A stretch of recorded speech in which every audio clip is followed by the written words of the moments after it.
વંદે ગુજરાત.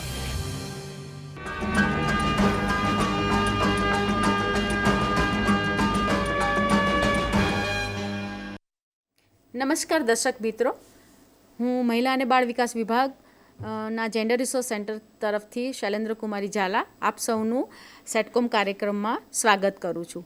મિત્રો, આપણે સૌ જાણીએ છીએ સશક્ત મહિલા સશક્ત ગુજરાત આ શ્રેણી આપણે 5 એપિસોડ પૂરા કર્યા છે અને આજે આપણે 6થા એપિસોડમાં છીએ. અને આપણે સૌ જાણીએ છીએ કે જેમ આગળ પણ મેં તમને લોકોને સતત એ વાત કરી છે કે આપણે જુદા જુદા માળખાઓ, જુદી જુદી યોજનાઓ અને કોઈ પણ રીતે સ્વૈચ્છિક સંસ્થાઓ સાથે કે ક્યાંક ને ક્યાંક જોડાયેલા છીએ અને કામ કરી રહ્યા છીએ. જ્યારે આપણે કામ કરીએ છીએ ત્યારે કાયદાલક્ષી જે પણ નોલેજ આપણી પાસે હોવું જોઈએ, જ્ઞાન હોવું જોઈએ, જે કહેવાય કે નિષ્ણાંત તરીકે કાયદાના નિષ્ણાંત તો ન બની શકીએ પણ કાયદાની અજ્ઞાનતા પણ ન હોવી જોઈએ. એ કાયદા વિશે આપણને એની સામાન્ય માહિતી આપણી પાસે હશે તો ચોક્કસપણે આપણે ન્યાય અપાવવામાં આપણને મદદરૂપ થઈ શકશે. તો આજે આપણી જે 6ઠ્ઠી શ્રેણી છે એ 6ઠ્ઠી શ્રેણી આપણે આજે જાતીય ગુનાઓથી બાળકોના રક્ષણ બાબત અધિનિયમ 2012 છે એના ઉપર આપણે આજે વાત કરીશું. દર્શક મિત્રો, મારે તમને વાત કરવી છે કે આ અધિનિયમને સમજવો ખૂબ જ જરૂરી છે. આપણી સાથે આજે આપણા જે વિષય નિષ્ણાંત છે આપને આખી વાત મૂકશે જ, એનો ઇતિહાસની વાત મૂકશે કે આ ઘણી બધી આઈપીસીઓ હતી છતાં પણ આ અધિનિયમને શા માટે લાવવામાં આવ્યું. જેમ કે 375, 376, 354 આ આઈપીસીઓ હતી છતાં પણ આપણને આ અધિનિયમ લાવવો પડ્યો. એટલે આપણને આ બાબતની ગંભીરતા હોવી ખૂબ જરૂરી છે.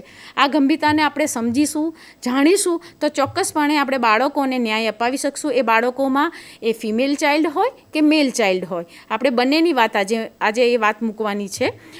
તો આજે મારી સાથે વિષય નિષ્ણાંત તરીકે શ્રી ધ્રુવભાઈ જોશી છે. મને ધ્રુવભાઈનો પરિચય આપતા ગમશે કે ધ્રુવભાઈ 18 વર્ષથી ઉપર થયું છે અને તેઓ ચાઇલ્ડ રાઇટ્સ ઉપર કામ કરી રહ્યા છે અને બાળકોના રાઇટ્સ અને એમને સંરક્ષણ કેવી રીતે આપવું એના ઉપર એમના ઘણો બહોળો એમનો અનુભવ છે.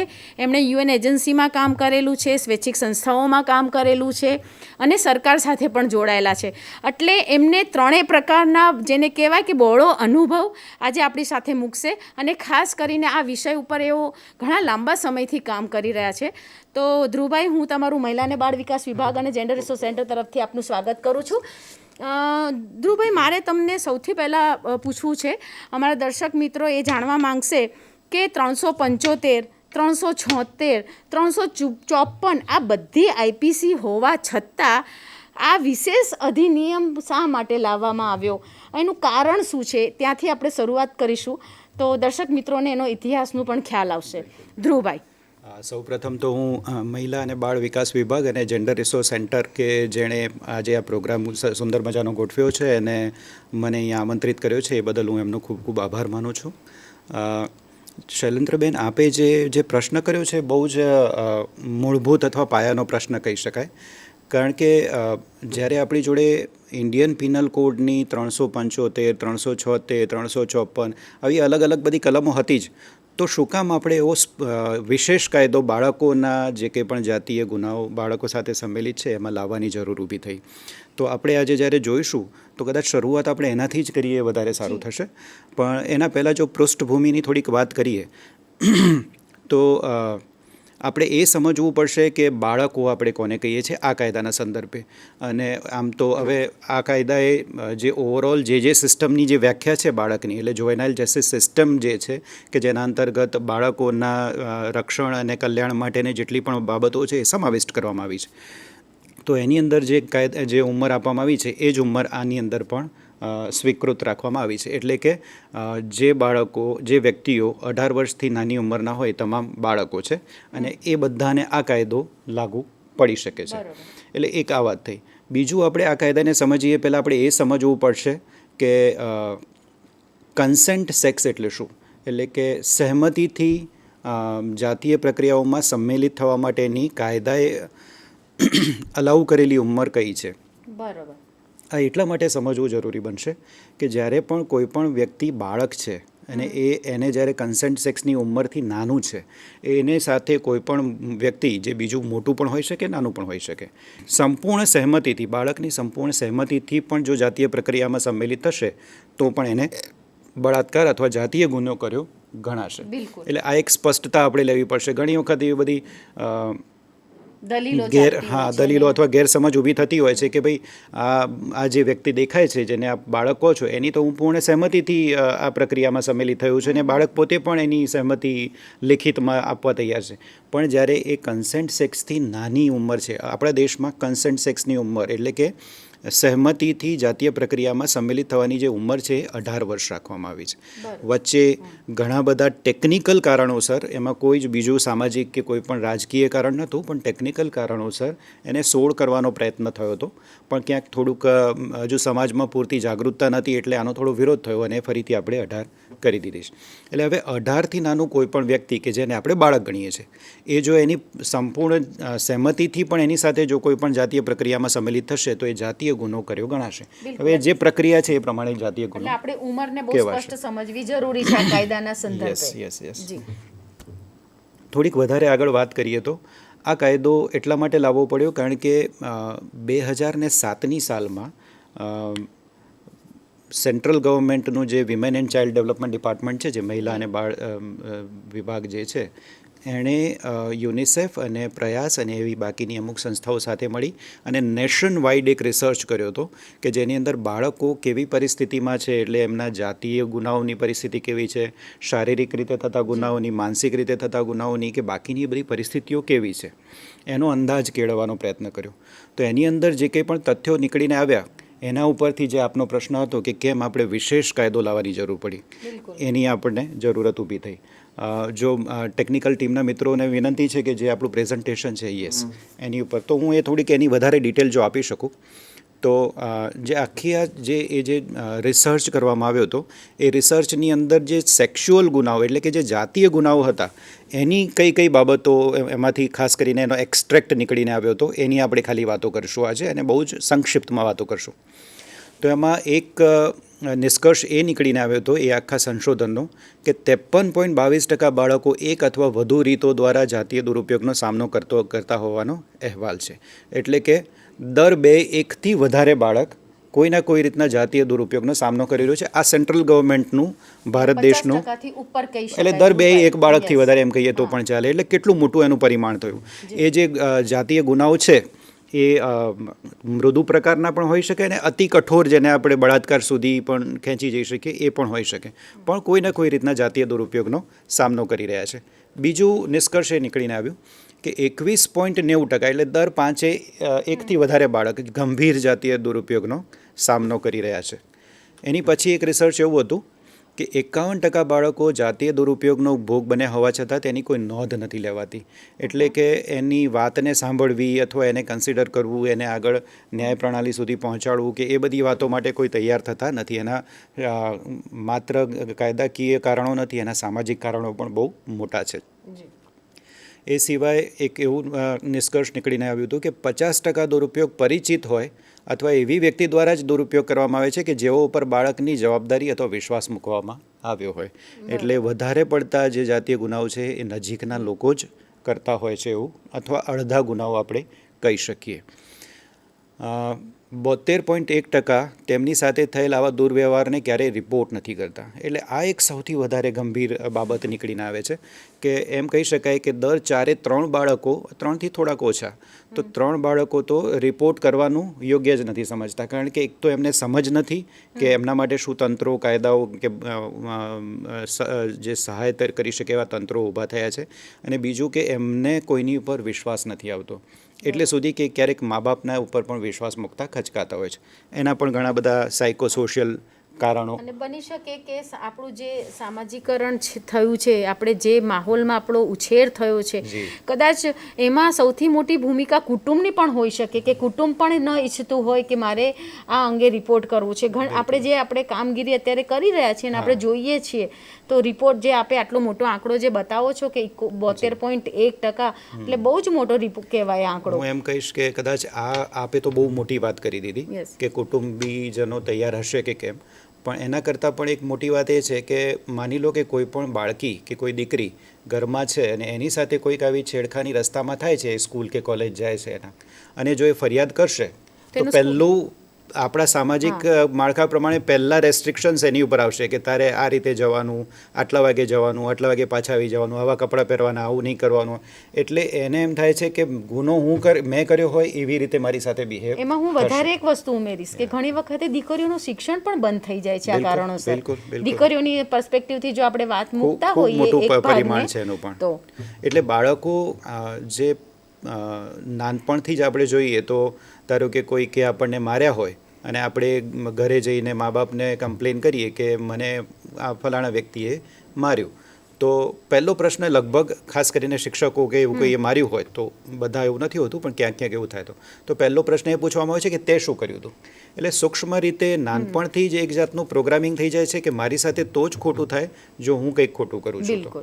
એટલે પછી જે કમ્પ્લેન કરવાવાળી આખી જે પ્રોસેસ છે ને એનો છેદ ત્યાંથી ઉડતો જાય છે, અને એક એ માઇક્રો પ્રોગ્રામિંગ એવું દ્રઢ બનતું જાય છે જેમ જેમ બાળકો મોટા થાય છે. એટલે આ કમ્પ્લેન નહીં થવાનું પણ એક બહુ મોટું કારણ છે. બીજું કે બાળકોને એ જ ખબર નથી પડતી કે આને જાતીય કૃત્ય કહેવાય, આ મારી સાથે કોઈ ના કરી શકે, અને જ્યાં સુધી 18નું ન થયું ત્યાં સુધી તો બિલકુલ ના કરી શકે, એવી પણ સમજ નથી. એટલે એ લોકો એટલા બધા હેબતાઈ જાય છે અને એમાં એ લોકો કમ્પ્લેન ન કરવી એ વધારે યોગ્ય સમજતા હોય છે. આના ઘણા બધા બીજા પણ પરિમાણો છે, આપણે થોડુંક જોઈશું હજુ વધારે. 5 થી 12 વર્ષની વય જૂથના બાળકો દરેક રીતના જાતીય દુરુપયોગના સૌથી ઉચ્ચ સ્તરમાં આવતા હોય છે. આ એક બહુ જ ડરાવી શકે એવું એક તથ્ય બહાર નીકળીને આવ્યું, અને આના પાછળનું કદાચ લોજિક પણ છે. જેમ કે 5 થી નાની વર્ષની ઉંમરના જે બાળકો છે એ લોકો એક્સટેન્સિવ પેરેન્ટલ કેરમાં હોય છે, કારણ કે એમને ખાવું પીવું, એમને નવડાવવા, એમની છીછી પીપી સાફ કરવી, એમને સુવાડવા, એ બધા કામ માતા કે પિતા અથવા બંને મળીને કરતા હોય છે. એટલે બહુ જ વધારે એટેચ હોય છે. એટલે જે પેલો એકાંત મળવો, એકાંતમાં બાળક મળવું, અલગ મળવું, એની શક્યતાઓ થોડી ઘટી જાય છે. પણ અને બીજું કે 12 વર્ષથી ઉપરની વય જૂથના જે બાળકો છે એ કોઈને કોઈ રીતે પ્રતિકાર કરવા માટે સક્ષમ બની ચૂક્યા હોય છે.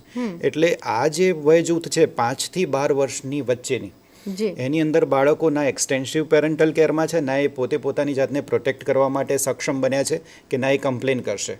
એટલે આ બાળકો આ પર્ટિક્યુલર જે વય જૂથ છે એ સૌથી વધારે વલ્નરેબલ છે એમ આપણે કહીએ તો ચાલે.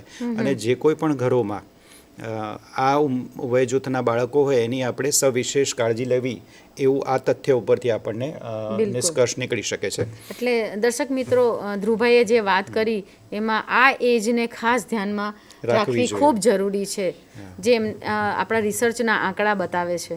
જી. બીજું તથ્ય છે કે ઓકે, એટલે આટલા જે તથ્યો હતા એ ઓવરઓલ જે કંઈ પણ જાતીય ગુનાઓ કેવા પરિમાણમાં અથવા કેટલા ગ્રેવિટીથી આપણા દેશમાં ફેલાયેલા છે એની સમજ આપણને ઊભી થઈ. એટલે આપનો જે પ્રશ્ન હતો કે કેમ અલગથી કાયદો લાવવો પડ્યો, તો પહેલી તો વાત એ હતી કે બાળકોને કાયદાની સમજ નથી. એ ક્યારેય ન્યાય માગવા જઈ શકવાના નથી, અથવા ન્યાય માગવા માટેની જે સમજ શક્તિ જોઈએ અથવા જે મેચ્યોરિટી એ પરિસ્થિતિઓને ડીલ કરવાની જોઈએ એ બધું નથી. એટલે અલ્ટિમેટલી એવું થતું કે પહેલાંના જે કાયદાઓ હતા એ કાયદાઓ કેવા હતા કે જેની અંદર જે પીડિત હશે એને સાબિત કરવું પડશે કે મારી સાથે આ વ્યક્તિએ ગુનો કર્યો છે, અને જો એ સાબિત ન કરી શકે તો ઓટોમેટિક એવું સાબિત થતું કે પેલો વ્યક્તિ નિર્દોષ છે. એટલે એ એક બાળકો માટે અઘરું હતું કે એ પોતે સાબિત કરી શકે. બીજું પણ ઘણી બધી બાબતો હતી, જેમ કે બાળકો પોલીસ સ્ટેશનમાં જવું, પોલીસની જે કંઈ પણ પ્રક્રિયાઓ છે એની સાથે ડીલ કરવું, પછી મેડિકલ ચેકઅપની જે આખી પ્રોસિજર હોય છે એની સાથે ડીલ કરવું, કોર્ટની જે પ્રક્રિયાઓ જે ખૂબ જટિલ હોય છે જેમાં વકીલો અને ઘણું બધું બાકીનું બધું તંત્ર આવતું હોય છે એની સાથે ડીલ કરવું, આ બધા માટે સક્ષમ નથી. તો એક એવા કાયદાની જરૂર પડી કે જે પ્રોએક્ટિવલી બાળકને ન્યાય અપાવી શકે, અને જેની અંદર બાળકને ઓછામાં ઓછું શારીરિક, માનસિક કે ભાવનાત્મક નુકસાન પહોંચે અને એને ન્યાય પ્રણાલી એને મદદરૂપ થઈ શકે. તો એવા પ્રોએક્ટિવ કાયદાની જે જરૂર આ આખા જે રિસર્ચના નિષ્કર્ષના ભાગરૂપે ઊભી થઈ. તો એના પછી આખા દેશમાં કેવા કેવા પ્રકારના ગુનાઓ થયા છે, એ ગુનાઓની અંદર કેવી રીતે ગુનાઓ આચરવામાં આવ્યા હતા, અને એને પ્રિવેન્ટ કરવા માટે શું કરવું, એની અંદર ખૂબ લાંબુ ચોડું સંશોધન સરકારશ્રી દ્વારા કરવામાં આવ્યું હતું.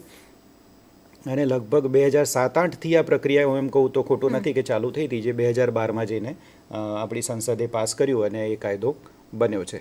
એટલે આ કાયદો એવો નથી કે ઉતાવળમાં બની ગયો, પણ હું એક વાત ચોક્કસ ધ્યાન દોરવા માંગીશ કે આ જે કાયદો છે એ 14 નવેમ્બર જે આપણે બાળ દિન તરીકે ઉજવીએ છીએ 14 નવેમ્બર 2012ના દિવસે પ્રતિપારિત કરવામાં આવ્યો અને એના થોડાક જ દિવસ એટલે લગભગ 15-16 દિવસ પછી નિર્ભયા કાંડ થયો હતો દિલ્હીમાં જે આપણને આખા દેશને અલગ રીતે વિચારતા કરી મૂક્યા હતા અને એના પછી ઘણા બધા પરિમાણો પણ બદલાયા છે, ઘણા બધા ડાયમેન્શનમાં ચેન્જ આવ્યો છે. આખું એમેન્ડમેન્ટ એના પછી 2013 આવ્યું, આપણે સૌ જાણીએ છીએ. તો હું એ ચોક્કસ એક વાત કહેવા માંગીશ કે આ જે કાયદો છે વેલ રિસર્ચ્ડ કાયદો છે, ખૂબ સંશોધનો પછી ખૂબ સરસ રીતે એના પ્રાવધાનો બનાવવામાં આવ્યા. પણ જ્યારે એ નિર્ભયા કાંડ થયો એ વખતે ટ્રેમેન્ડસ લોકજુવાળ અથવા લોકરોષ હતો કે જેના કારણે તાત્કાલિક કંઈક પગલાં લેવા પડે એવી એક પરિસ્થિતિ ઊભી થઈ હતી. એટલે એ વખતે બહુ રિસર્ચનો સમય નહોતો, પણ આ જે પોક્સોના જે રિસર્ચ હતા એ સીધા એક રીતે થોડા ઘણા એના પરિપ્રેક્ષમાં ફેરફારો કરીને લાગુ કરી શકાય એવું હતું. એટલે 2013ની અંદર 2012ના એન્ડમાં આપણે આ કાયદો લાવ્યા અને 2013ની અંદર આપણે આ જે ક્રિમિનલ લો અમેન્ડમેન્ટ છે કે ક્રિમિનલ લો અમેન્ડમેન્ટ એટલે ઇન્ડિયન પિનલ કોડની જે હમણાં શૈલેન્દ્રબેને કહી હતી એ બધી કલમો જે છે એની અંદર સુધારા કરી અને એને વધારે પીડિત તરફી બનાવવાનો પ્રયત્ન કર્યો, પીડિત કેન્દ્રી, પીડિતના હિતને કેન્દ્ર સ્થાને રાખીને. કારણ કે પહેલાંના જે કાયદાઓ હતા એની અંદર એવી વાતો થતી હતી કે જેમ કે કોઈ પણ પીડિત હશે તો એની સામાજિક બદનામી થઈ જાય એટલી હદે મીડિયામાં એટલું બધું ખુલ્લું થઈ જતું હતું, એનું સામાજિક પુનઃસ્થાપન અશક્ય થઈ જતું હતું, એને પોલીસ પ્રક્રિયામાંથી પસાર થવું એ પણ એક ટ્રોમેટિક પરિસ્થિતિ હતી, ફરીથી એને મેડિકલ ચેકઅપ, ફરી પછી એની પછી કોર્ટની પ્રક્રિયા કે જે ખુલ્લા બારણે થતી હતી અને ખૂબ બધા લોકો બેઠા હોય અને જે કંઈ પણ પીડિત હોય એના કેરેક્ટર ઉપર ખૂબ બધા પ્રશ્નો ઊભા કરવામાં આવતા અને આ બધી આ પરિસ્થિતિ ઇટસેલ્ફ એક ટ્રોમેટિક પરિસ્થિતિ હતી કે જેમાંથી પાસ થવું એ કોઈ પણ ઢીલા પોચા માણસનું કામ જ નહોતું. એટલા માટે થઈને એ એક રીતે એમાં એ જે આખી પ્રક્રિયા હતી એ ન્યાય કેન્દ્રી હતી કે ભાઈ બાકી બધું બરાબર છે પણ ન્યાય થવો જોઈએ, કોઈક નિર્દોષ માણસને સજા ના થઈ જાય અને કોઈ ગુનેગાર માણસ છૂટી ના જાય. એટલા માટે એ પીડિત અથવા એ આરોપી કે કોઈ કેન્દ્રી નથી, ન્યાય કેન્દ્રી પ્રક્રિયાઓ હતી. જ્યારે આ જે બધા જે પીડિત છે આ ટાઈપના ગુનાઓના એ બાળકો છે તો એમના માટે આપણે વધારે પડતી પીડિત કેન્દ્રી ન્યાય વ્યવસ્થા ઊભી કરવાની જરૂર ઊભી થઈ હતી, જેના માટે થઈને આ કાયદો આપણે અસ્તિત્વમાં લાવ્યા. આપણે હજુ પણ આની અંદર વધારે આગળ જોઈએ તો આ જે અત્યારે હાલ સ્ક્રીન ઉપર આપણને દેખાય છે એ કેવી અસરો બાળકો ઉપર થઈ શકે એની એક નાની ઝાંખી આપવાનો પ્રયત્ન કર્યો છે. પણ આપણો સમયની મર્યાદા રહેશે એટલે હું વધારે આની અંદર ડિટેલમાં આજે નહીં જઈ શકીએ, ક્યારેક સમય મળશે તો આપણે આ પણ એક બહુ જ જરૂરી સમજવાલાયક સબ્જેક્ટ છે. ઓકે, તો હવે આપણે જો આ કાયદાને થોડુંક વધારે ડિટેલમાં સમજવાનો પ્રયત્ન કરીએ તો આ 19 જૂન 2012ની રોજ પાસ થયો હતો અને અસરમાં આવ્યો 14 નવેમ્બર 2012 જે આપણી હમણાં વાત થઈ હતી આપણે બાળ દિન તરીકે ઉજવીએ છીએ એ દિવસથી અસ્તિત્વમાં આવ્યો હતો. આ કાયદો છે મુખ્યત્વે 3 પ્રકારના ગુનાઓને સમાવિષ્ટ કરે છે. પહેલો છે જાતીય ગુનાઓ કે જેમાં કોઈના કોઈ અંગ પ્રવેશ અથવા સ્પર્શ દ્વારા કરવામાં આવતા જે કંઈ પણ જાતીય ગુનાઓ છે. પછી બીજી છે જાતીય સતામણી કે જેમાં કોઈ અંગ પ્રવેશ અથવા સ્પર્શ સિવાય જે રીતે કરવામાં આવતી બધી બાકીની જે સતામણીઓ છે એ. અને પોર્નોગ્રાફિક પર્પઝ માટે એટલે કે જે અશ્લીલ સાહિત્ય કહી શકાય એના ઉપયોગ માટે અથવા એના બનાવવા માટે અથવા એના પ્રચાર પ્રસાર માટે થઈને જે કંઈ પણ બાળકો સાથે કરવામાં આવતા ગુનાઓ છે એ બધી વાતો આવે છે. હવે આમાં એક બહુ જ આ કાયદો છે ને આપણે એક રીતે હું એમ કહીશ શૈલેન્દ્રબેન કે ખાલી સમજવાનો નથી આજે આપણે જે પહેલાંની પરિસ્થિતિઓ હતી એમાં શું આ કાયદો ફેરફાર લાવી શક્યો છે એને મૂલવવાનો પણ છે. એટલે હું ધારો કે આ કાયદાનું થોડું વર્ણન કરતો જઈશ એમ આપ કદાચ આપની રીતે પોતાના માનસપટ ઉપર એ વિચારોને પણ જીવંત રાખજો કે પહેલાંની પરિસ્થિતિ અને આ કાયદો આવે પછી શું પરિસ્થિતિમાં ખરેખર મોટો ચેન્જ લાવી શકાશે કે કેવી રીતે. અમલીકરણ એક પોતાનો એક આખો અલગ સબ્જેક્ટ છે, પણ આટલા પ્રાવધાનો થવા એ પણ એક પ્રોગ્રેસિવ કાયદાઓની અને આપણા દેશના ન્યાયતંત્રની એક નિશાની આપણે કહી શકીએ છીએ. બિલકુલ, કેમ કે આમાં 3 બાબતો આપે કીધું કે 3 બાબતોને જોડેલી છે કે કોઈ એક બાબતને લઈને વાત નથી. જી. સો આપણે જોઈએ તો અને જે પહેલાંના જમાનામાં આપણે જોતા હતા કે કેસ 15, 20, 25 વર્ષ, ક્યારેક તો આરોપી મરી પણ જાય તો પણ કેસ ચાલતા હતા, એટલી બધી લાંબી ન્યાય પ્રક્રિયા થઈ જતી હતી. આની અંદર બહુ સ્પષ્ટતા સાથે સ્પેશિયલ કોર્ટનું પ્રાવધાન કરેલું છે. એટલે કે આપણા ગુજરાત રાજ્યની અંદર જે નોટિફિકેશન કરવામાં આવ્યું છે એના ઉપરથી જે એડિશનલ ડિસ્ટ્રિક્ટ જજ અથવા એડિશનલ સેશન્સ જજ આપણે જેને કહીએ છીએ એની કોર્ટને પોક્સો કોર્ટ તરીકે માન્યતા આપવામાં આવી છે. એટલે કે હવેથી આ પોક્સોના બધા જ કેસ એ એડિશનલ સેશન્સ જજની કોર્ટમાં ચાલશે. અને બીજું કે એ કોર્ટને એક ટાર્ગેટ આપવામાં આવ્યો હોય છે કે જેવો એમને ત્યાં કેસ આવે ત્યાંથી 1 વર્ષની અંદર એક કેસનો નિકાલ થવો જોઈએ. અનિવાર્ય સંજોગોમાં કેવું હોય તો એ કારણોની નોંધ કરી અને એક્સ્ટ્રા સમય માગી શકે, પણ શક્ય હોય ત્યાં સુધી 1 વર્ષમાં નિકાલ થાય. એટલે પેલું કહે છે ને કે delay in justice is injustice. એટલે કે ન્યાય મળવામાં જે વિલંબ છે એ પોતે જ એક અન્યાય છે. એવું ન થાય અને અહીંયા ઝડપથી એની ફાસ્ટ ટ્રેક વેમાં એની પ્રક્રિયાઓ થઈ શકે. એટલે એક તો ન્યાયની પ્રણાલી પર જે લોકોનો વિશ્વાસ છે એ સંપાદિત કરી શકાય. અને ખાસ કરીને બાળકો છે, બાળકોને આપણે એમ કહીએ કે તમારું બાળપણ આખું આ કાયદાની પ્રક્રિયાઓમાં વિતાવી દો અને મોટા થાવ, એ તો કોઈ પણ રીતે યોગ્ય જ નથી. એટલે આ સ્પેશિયલ કોર્ટનું આની અંદર પ્રાવધાન કરવામાં આવ્યું છે. હવે આપણે જો આગળ જોઈએ, અને આપણે જે આગળ વાત કરી અસરો જે આખી બધી બતાવી હતી એ તમામ અસરો એ બાળકો ઉપર ભવિષ્યના એમના ભવિષ્ય ઉપર પડી શકે છે. એ તો કદાચ હું એમ કહીશ કે એ તો ઇનેવિટેબલ છે ને એને કદાચ ખાળવી પણ અશક્ય છે. આપણે એની અસરોને ઓછી કરવાના પ્રયત્નો ચોક્કસ કરી શકીએ, પણ એ એટલી બધી ગંભીર ને એટલી બધી ટ્રોમેટિક હોય છે કે એને પૂરેપૂરી નાબૂદ કરવી તો લગભગ અશક્ય જેવું થઈ જતું હોય છે. પણ આપણામાં અને ખાસ કરીને બાળકોમાં ઈશ્વરે, અલ્લાહે, ઉપરવાળાએ જે ગુણ મૂક્યો છે ભૂલી જવાનો, એ કદાચ એમના માટે બહુ જ મોટો અકસીર સાબિત થાય છે. અધરવાઇઝ તો આવા કિસ્સાઓને ડીલ કરવા બહુ જ અઘરા થઈ જતા હોય છે. તો આપણે આગળ જોઈએ તો આ જે છે એક આખું કાયદાની અંદર જેટલા પણ ગુનાઓ છે એની એક અનુક્રમણિકા કહી શકાય. જેમ કે આપણે જોઈશું એની ડિટેલ પણ જોઈશું કે એમાં લખ્યું છે પહેલું પ્રવેશ જાતીય હુમલો. એટલે કે કોઈના કોઈ અંગ પ્રવેશ દ્વારા જે થતા હોય તમામ જાતીય હુમલાઓને પ્રવેશ જાતીય હુમલો. તો એની પરિભાષા જે છે કલમ 3માં આપી છે અને શિક્ષાની જોગવાઈ કલમ 4માં છે. પછી આ પ્રવેશ જાતીય હુમલો જ છે, પણ 21 પ્રકારની અલગ અલગ પરિસ્થિતિઓ અથવા કેટેગરીના લોકો આપ્યા છે કે જે જો એ રીતે થાય ગુનો તો એ ઉગ્ર પ્રવેશ જાતીય હુમલો ગણાશે, જેની વ્યાખ્યા કલમ 5માં છે, શિક્ષાની જોગવાઈ 6માં છે. એ જ રીતે જાતીય હુમલો છે. જાતીય હુમલો એટલે કે જેમાં કોઈ અંગ પ્રવેશ નથી પણ સ્પર્શ દ્વારા થઈ શકતા તમામ જાતીય ગુનાઓ એ બધા એની અંદર આવી જાય છે, જેની વ્યાખ્યા કલમ 7માં અને શિક્ષાની જોગવાઈ કલમ 8માં છે. હવે આ પેલી 21 કેટેગરી જે કહી એ જ પ્રમાણે જો જાતીય હુમલો કરે કોઈ તો એ ઉગ્ર જાતીય હુમલો બની જાય છે ને એની સજાની જોગવાઈ વધારે હોય છે, ઉગ્ર પ્રકારની હોય છે.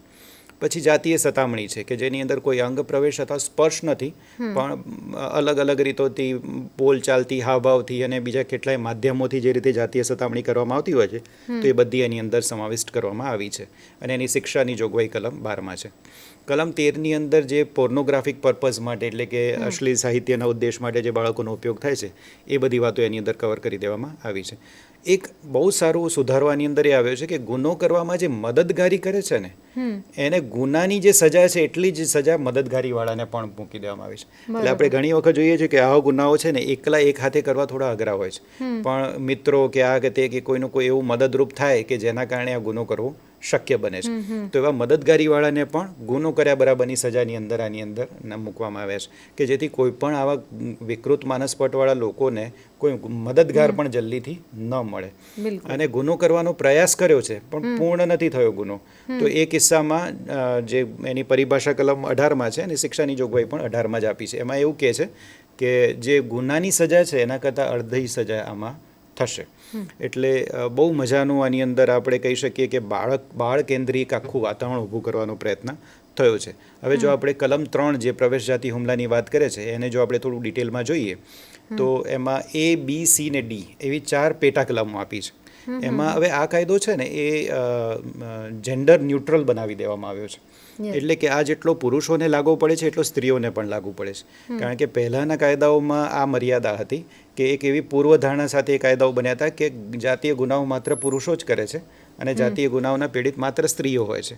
પણ એ 100% કેસીસમાં સાચું નહોતું. અને ખાસ કરીને બાળકોના કિસ્સાઓમાં તો ઘણા બધા વખતે આપણે જોયું છે કે સ્ત્રીઓ પણ બાળકો સાથે આવા ગુનાઓ કરતા જોવા મળ્યા હતા.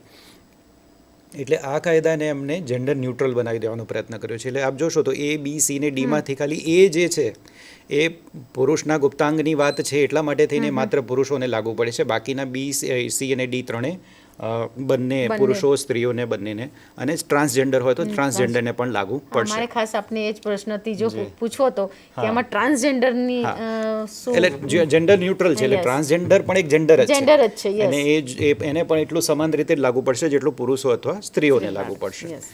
તો આપણે જોઈએ તો ધારો કે કલમ 3A જે છે એની અંદર જે પહેલું છે એમાં કેટલી બધી વ્યાખ્યાને વિસ્તારી દીધી છે. જે બળાત્કાર કહી શકાય પહેલાંની એ વ્યાખ્યાને, કે એમાં લખ્યું કે તે પોતાના શિશ્નને બાળકના યોનિ માર્ગમાં, મોઢામાં, મૂત્રમાર્ગમાં અથવા મળદ્વારમાં કોઈ પણ સીમા સુધી પ્રવેશ કરાવે, અથવા તો બાળકને પોતાની સાથે અથવા અન્ય વ્યક્તિ સાથે આવું કૃત્ય કરાવે. તો આવી તમામ શક્યતાઓને આની અંદર વણી લેવામાં આવે છે. એટલે ઘણી વખત એવું થાય ને કે મારો તો પ્રવેશ પણ ઓછો થયો હતો, અથવા આ થયું હતું, તે થયું હતું, અથવા કોઈકના દ્વારા મેં કરાયું હતું, અથવા બાળક મારી સાથે કરી રહ્યું હતું, કંઈ પણ હોય.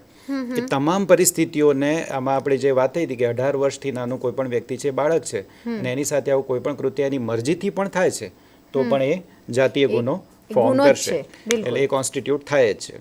તો એ પર્સપેક્ટિવથી આની અંદર દરેક વસ્તુઓને આવરી લેવામાં આવી છે. એ જ રીતે બીની અંદર જે પુરુષના શેષનની જગ્યાએ કોઈ પણ ઓબ્જેક્ટ, કોઈ પણ વસ્તુનો ઉપયોગ કરીને આની આ પ્રક્રિયા કરવી. એટલે સુધી કે ડીમાં શું લખ્યું કે તે બાળકના શેષના યોનિમાર્ગ, મૂત્ર, ગુદા સાથે પોતાના મોઢાનો ઉપયોગ કરે, જેને આપણે નોર્મલ લેંગ્વેજમાં જેને આપણે ઓરલ સેક્સ કહીએ છીએ, એને પણ આની અંદર બળાત્કાર તરીકે સંમેલિત કરવામાં આવ્યું છે. હવે જો કલમ 3 પ્રમાણેનો જો ગુનો કર્યો હોય તો એની શિક્ષાની જોગવાઈ કલમ 4માં છે. તો એમાં શું કહે છે કે પ્રવેશ જાતિ હુમલો કરશે તેને બંનેમાંથી કોઈ પણ પ્રકારની કારાવાસની શિક્ષા કે જેનો સમયગાળો 7 વર્ષથી ઓછો ન હોય અને આજીવન કારાવાસ સુધી વિસ્તારી શકાય, અને દંડ. હવે આમાં પણ એક નવો ફેરફાર છે. જેમ કે પહેલાંના જે કંઈ પણ ગુનાઓની સજાઓ હતી, જાતીય ગુનાઓની, એમાં એવું લખ્યું હતું કે 7 વર્ષ સુધીની સજા અથવા 10 વર્ષ સુધીની સજા. એટલે કોર્ટના જોડે એક પાવર રહેતો હતો કે એ 1 વર્ષ પણ આપી શકે. સુધી વાત હતી, એટલે 7 વર્ષ સુધીમાં કોઈ પણ સજા એ આપી શકાતી હતી. પણ આ કાયદાએ કોર્ટ જોડેથી એ પણ પાવર ઓછા કરી દીધા છે કે મિનિમમ 7 વર્ષ તો આપવી જ પડશે, એની ઉપર આજીવન કારાવાસ સુધી એને લઈ શકાય. હમણાં જે એના પછી આ કાયદાની અંદર એક અમેન્ડમેન્ટ પણ આવ્યું છે, જેની અંદર 12 વર્ષથી ઓછું ઉંમરનું કોઈ બાળક હોય એની સાથે આ ટાઈપનું જો કૃત્ય થયું હોય તો ફાંસીની સજા સુધીની પણ જોગવાઈ કરવામાં આવી હતી, જે અત્યારે થોડીક માનવ અધિકારોના વિરુદ્ધની છે, એટલે એ પણ થોડીક અત્યારે ચર્ચામાં છે. પણ એક એની અંદર ખાસ કરીને જે સુધારો છે, બહુ ક્રાંતિકારી સુધારો આપણે કહી શકીએ. એ સિવાય હવે આપણે ધારો કે કલમ 5 જોઈએ તો એની અંદર કલમ 3 પ્રમાણેનો જે ગુનો છે ABCD, એ આમાંથી કોઈ કરે, એટલે કે પોલીસ અધિકારી હોય કરે, સશસ્ત્ર દળનો અથવા સુરક્ષા દળનો સભ્ય હોય, જાહેર ન કરે એટલે કે પબ્લિક સર્વન્ટ હોય, સરકારી અથવા ખાનગી હોસ્પિટલના સંચાલક અથવા કર્મચારી વર્ગનો હોય, શૈક્ષણિક અથવા ધાર્મિક સંસ્થાનો સંચાલક અથવા કર્મચારી વર્ગનો હોય. ખાલી સમજ પૂરતું હું આપને ધ્યાન દોરું છું, આમાં કોઈની ધાર્મિક લાગણી દુભાય કે એવું કોઈ મારો આશય નથી.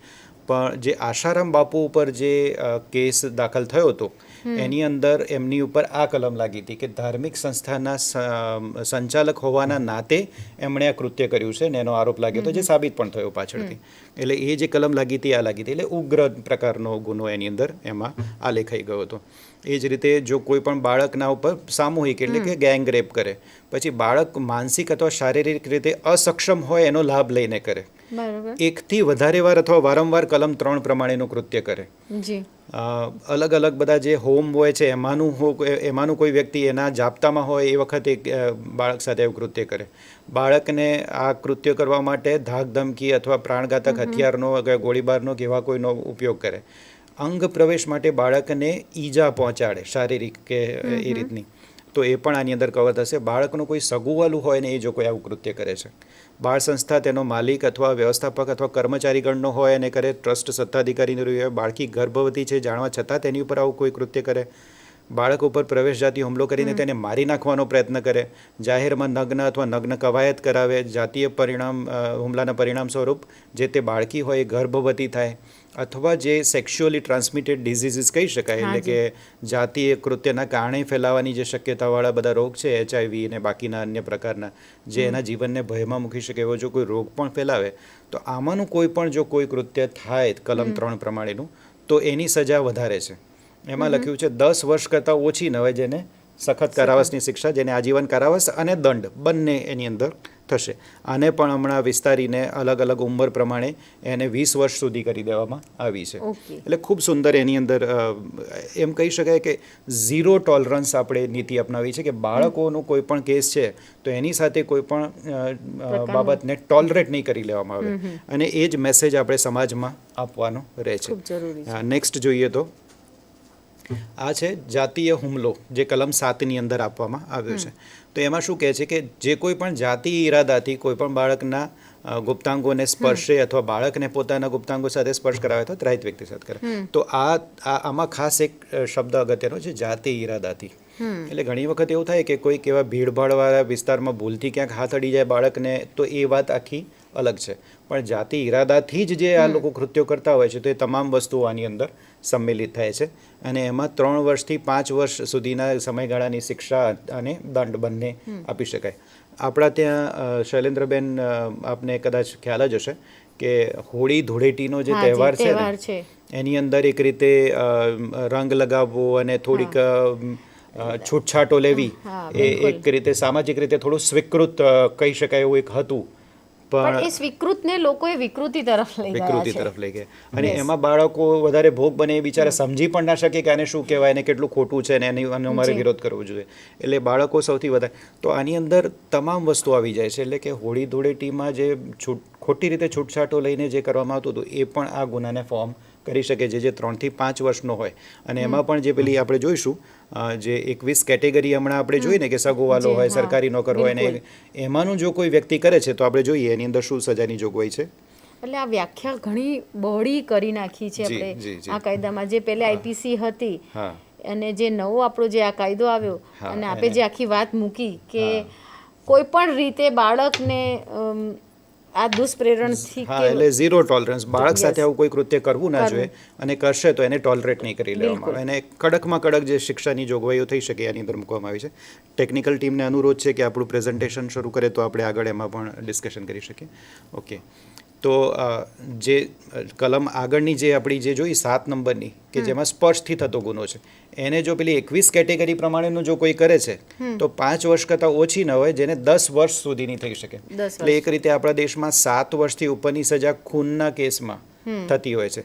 આમાં ખાલી સ્પર્શથી થતા જે ગુનાઓ છે એને 10 વર્ષ સુધી વિસ્તારી શકાય એટલું પ્રાવધાન આની અંદર મૂકવામાં આવ્યું છે. એટલે જે સરકાર કહે છે ને કે ઝીરો ટોલરન્સ, એ ખાલી શબ્દોની માયાજાળ નથી, એણે ખરેખર એ કરીને બતાવ્યું છે. અને એની ગંભીરતાને પણ સમજવાની જરૂર છે કે જ્યારે સજાની જોગવાઈ આ કરી છે તો એ કેટલા ગંભીર બાબતો હશે કે જ્યારે આ જોગવાઈઓ કરવી પડી છે. એટલે એક તો એનું પરિમાણ પણ એટલું જ વ્યાપક હતું આપણા દેશની અંદર, અને બીજું કે એ બાળકોને ન્યાય અપાવવા માટે અસક્ષમ હતા એ વખતના કાયદાઓ. એટલા માટે થઈને આ બધા કાયદાઓ આવ્યા છે, અને એના પ્રાવધાનો આ સંવેદનશીલતાને સમજવી આપણે જે બધા ફિલ્ડમાં જે કામ કરીએ છીએ એમણે સમજવી ખૂબ જરૂરી છે આ બાબતને. બિલકુલ. આપણે એના પછીનું જો જોઈએ તો જાતીય સતામણી, એટલે કે આની અંદર કોઈ અંગ પ્રવેશ અથવા સ્પર્શ નથી, પણ જેમ કે કોઈક એવા શબ્દો અથવા અવાજો કાઢવા, સીટી મારવી, અશ્લીલ શબ્દો બોલવા, એવા હાવભાવ કરવા, એવા વિચિત્ર આપણે જેને કહીએ ચેનચાળા કરવા, એવી રીતે પોતાના શરીરના અંગ બતાવવા બાળકને, પછી બાળકનો કોઈ ઓબ્જેક્ટ તરીકે ઉપયોગ કરીને એને બીજા કોઈ વ્યક્તિઓ જોઈ શકે એ રીતે રજૂ કરવું, પછી નગ્ન કામચેષ્ટાના ઈરાદા સાથે પ્રચાર પ્રસારના માધ્યમ અથવા અન્ય કોઈ રીત દ્વારા બાળકને કોઈ વસ્તુ તરીકે દેખાડવો, પછી પ્રત્યક્ષ, એલા થોડું વધારે ગુજરાતી થઈ ગયું છે, પણ પ્રત્યક્ષ રીતે કાં તો ઇલેક્ટ્રોનિક અથવા આંકડાકીય એટલે ડિજિટલ જેટલા માધ્યમો છે કે ફેસબુક કે આપણું ટ્વિટર કે પેલું ઇન્સ્ટાગ્રામ ને ઘણા બધા છે, એની અંદર બાળક એના થ્રુ બાળકનો પીછો કરવો, એટલે કે એને મેસેજ કરવા વારે ઘડીએ ના પાડવા છતાં પણ એને અશ્લીલ ચિત્રો મોકલવા અથવા આઈ લવ યુના ને એવા અલગ અલગ મેસેજીસ મોકલવા, કોઈને કોઈ રીતે બાળક ઉપર નજર રાખવી, પીછો કરવો, એને હેરાન કરવું, આ બધી બાબતો એની અંદર કવર થઈ છે. એ સિવાય જોઈએ તો આપણે જે જોઈએ છે ને કે પેલું નગ્ન ચિત્રના ઉપર બાળકનું મોઢું લઈ અને જેને આપણે ઇમેજ મોર્ફિંગ કહીએ છીએ, એ જે કરી અને એને પણ આ રીતે અલગ અલગ માધ્યમો દ્વારા ફરતું કરી દેવું, આવી બધી તમામ બાબતોને જાતીય સતામણીમાં કરવામાં છે. એટલે સુધી કે નગ્ન કામચેષ્ટાના હેતુસર બાળકને લલચાવવો અથવા આના માટે એને ઉપહાર આપવો. એટલે એ ઈરાદાથી, એટલે શરૂઆત નોર્મલી બાળકો સાથે એ રીતે થતી હોય છે કે બાળકને ચલ બેટા તને ગોળો ખવડાવું, ચોકલેટ ખવડાવું, આઈસ્ક્રીમ ખવડાવું, એમ કરીને એની સાથે દોસ્તી વધારવી, એને ધીરે ધીરે સમજવું, એની સાથે જોડાયેલા જે કંઈ પણ રિસ્ક ફેક્ટર છે કે આની સાથે હું આવું કૃત્ય કરીશ તો શું મને રિપરકશન આવી શકે છે, તો આ બાળક કેટલું ગભરાયેલું છે, કેવી રીતે આને કંટ્રોલ કરીશ, આ બધી વસ્તુઓનું જે પ્લાનિંગ એ રીતે જ શરૂ થતું હોય છે. એની દૈનિક ક્રિયા, જે આખી ઘરની ક્રિયાઓ હોય છે એને પણ સમજતા હોય છે જ્યારે આ કૃત્ય થતું હોય છે ત્યારે લોકો. એટલે જો એવા ઈરાદાસર જો આવી રીતે કોઈ પણ ઉપહાર કે એવું આપે છે તો એને પણ આની અંદર કવર કરી દેવામાં આવ્યું છે. આની સજા 3 વર્ષ સુધીની છે અને જેને અને દંડને પાત્ર પણ ઠરે છે. હવે આ જે પોર્નોગ્રાફિક પર્પઝ માટે જે બાળકોનો ઉપયોગ થતો હોય છે, એટલે કે બાળકનો એવા ચિત્રો બનાવવા માટે ઉપયોગ કરવો અને એનો પ્રચાર પ્રસાર કરવો, એને મોબાઈલની અંદર, આપણા મોબાઈલની અંદર રાખવું અને બીજા કોઈને શેર કરવું, આ બધી જ બાબતો એની અંદર આવી જાય છે. પછી મદદગારી, એટલે કે આ ટાઈપનો કોઈ પણ ગુનો કરવા માટે અત્યાર સુધીમાં જેટલા જે ગુના જોયા એ ટાઈપનો કોઈ પણ ગુનો જો કોઈ કરવા માગે છે કે આ અધિનિયમ અન્વયે કોઈ પણ ગુના માટે મદદગારી કોઈ કરે, જેના પરિણામ સ્વરૂપે મદદગારીના લીધે ગુનો શક્ય બને, તો જે મદદગારી કરનાર વ્યક્તિ છે તેને તે ગુના માટે કરવામાં આવેલ શિક્ષાની જોગવાઈ અનુસારની શિક્ષા થશે. તમે જેમ આગળ વાત કરી કે મદદગારીને પણ એટલી જ સજા થાય છે, એટલી જ ગંભીરતા લેવામાં આવી છે કે તમે કોઈ ખબર છે કે આ બાળકની સાથે આવું દુષ્કૃત્ય કરવામાંથી રહ્યું છે ને એને જો તમે મદદગારી કરો છો એટલે તમે એટલા જ એની અંદર ભાગીદાર છો એ કૃત્યના, અને તમને એટલી જ સજા થશે. એ આ કાયદો સ્પષ્ટપણે મૂકી રહ્યો છે. એ સિવાય આપણે જોઈએ તો જેમાં આપણે કહી શકીએ કે ગુનો કરવાનો પ્રયાસ કર્યો હતો પણ ગુનો શક્ય નથી બન્યો, તો એ કિસ્સામાં શું લખ્યું છે કે વધુમાં વધુ કારાવાસના કિસ્સામાં અડધા સમયાવધિ માટેની કારાવાસની શિક્ષા અથવા દંડ અથવા બંને થશે. એટલે શું કે પેલું 5 થી 10 વર્ષની સજા છે તો વધુમાં વધુ 10 વર્ષ થઈ, તો એની અડધી 5 વર્ષ થશે, એટલે એ 5 વર્ષની સજા આને થઈ શકે છે. એટલે ખૂબ સુંદર રીતે આ બધી બાબતોને આ કાયદાએ કવર કરવાનો પ્રયત્ન કર્યો છે. આની નોંધણી ક્યાં થઈ શકે, તો ખાસ પોલીસ કિશોર એકમ અથવા કોઈ પણ સ્થાનિક પોલીસને જઈને કહી શકાય. પોલીસે શું કરવાનું રહેશે તો કે એક વિશેષ નોંધણી નંબર આપી અને લેખિતમાં નોંધ કરવાની છે, સૂચના જેણે આપી છે ને વાંચી સંભળાવવાની છે, અને જે પોલીસની સ્ટેશન ડાયરી કહીએ છીએ અથવા જનરલ ડાયરી, કે જે શબ્દો અલગ અલગ તંત્રોમાં હોય છે એમાં એની નોંધ કરવાની રહેશે. હવે જે રિપોર્ટિંગ છે એની અંદર બહુ ખૂબ સુંદર આના અંદર પ્રાવધાનો કરવામાં આવ્યા છે કે નિવેદન જ્યારે લેવાનું હોય ત્યાં સામાન્ય ભાષામાં લખવાનું રહેશે, પણ જો બાળક કોઈક ધારો કે પરપ્રાંતીય બાળક છે અથવા જેને આપણે કહીએ ને કે ચેલેન્જ છે, સાંભળી ન શકે, એટલે એને સાંભળવામાં અને બોલવામાં તકલીફ છે અથવા માનસિક રીતે તકલીફ વાળું કંઈ પણ હોઈ શકે, કંઈ પણ હોઈ શકે, તો જો એવું બાળક છે તો એ કિસ્સામાં જો પરપ્રાંતીય બાળક છે જે આ ભાષા નથી સમજતું, જે અહીંની પોલીસ સમજે છે, તો એમાં ટ્રાન્સલેટરનો એટલે દુભાષિયાનો ઉપયોગ કરવાનું જોગવાઈ છે, જે આની અંદર આપણે દેખી રહ્યા છીએ. અને એની સાથે સાથે જો જે આપે કહ્યું એ પ્રકારનું કોઈને કોઈ ચેલેન્જડ બાળક છે તો એના માટે ઇન્ટરપ્રિટર, જે પેલી સાઇન લેંગ્વેજથી વાતો કરતા હોય છે ને આમ કરીને, એના થ્રુ આપણે આ આખું નિવેદનની નોંધણી થઈ શકે છે.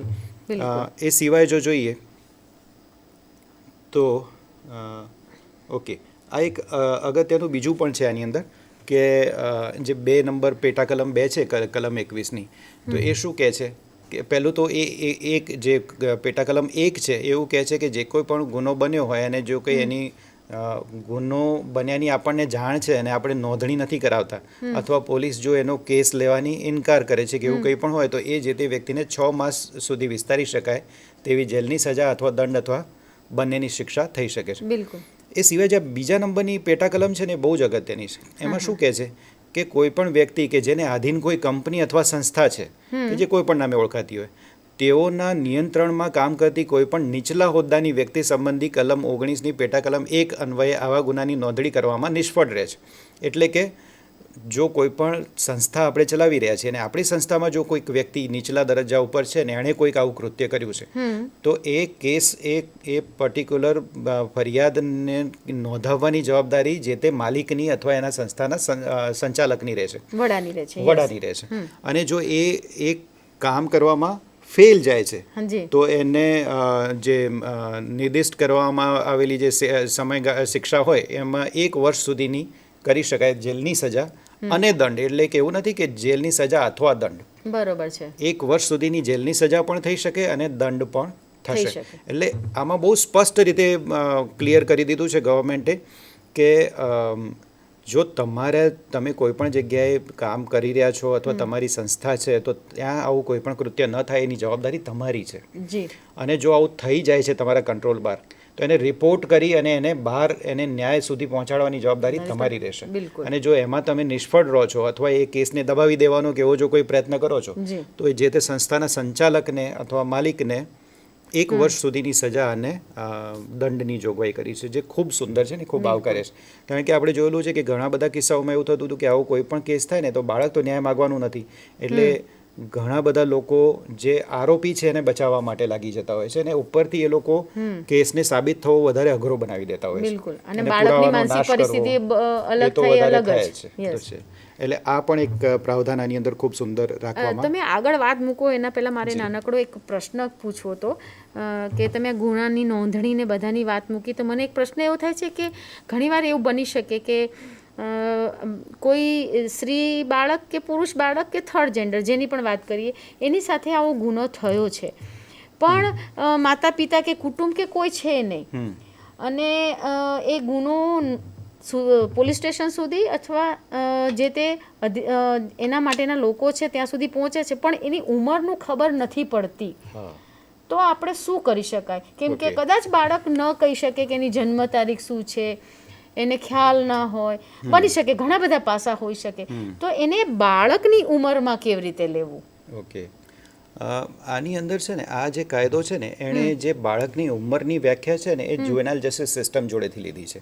એટલે 18 વર્ષ એટલે જુવેનાઇલ જસ્ટિસ એક્ટમાં જે આપવામાં આવેલી ઉંમર છે અને જુવેનાઇલ જસ્ટિસ એક્ટની અંદર જ અલગથી ઉંમર નિર્ધારણની પ્રક્રિયાનું પ્રાવધાન છે, જેની અંદર પહેલું ગ્રાઉન્ડ એવું છે કે દેખીતી રીતે બાળક જ છે, દેખાય જ છે કે આ બાળક છે, એટલે પછી તો એમાં ક્યાંય પ્રૂવ કરવા જવાની જરૂર નથી. 18 વર્ષ સુધીની વાત છે ને એટલે ઘણી વખત પણ બની જ્યારે શકે. જ્યાં ડાઉટફુલ કેસીસ છે તો ત્યાં એની અંદર એ રીતનું પ્રાવધાન કરવામાં આવ્યું છે કે મેટ્રિક્યુલેશન જે કર્યું હોય એનું જે સર્ટિફિકેટ હોય એ જે મેટ્રિક્યુલેશનનું સર્ટિફિકેટ એની અંદર જે ઉંમર હશે એ માન્ય ગણાશે, કારણ કે એ વર્ષો પહેલાં ધોરણ 1માં બેઠું હશે અને 10 સુધી કેમ પહોંચ્યું હશે ને, એટલે ત્યારથી એનો રેકોર્ડ મળશે, એટલે એમાં કોઈ સુધારો વધારો કરવાનો અવકાશ રહેતો નથી.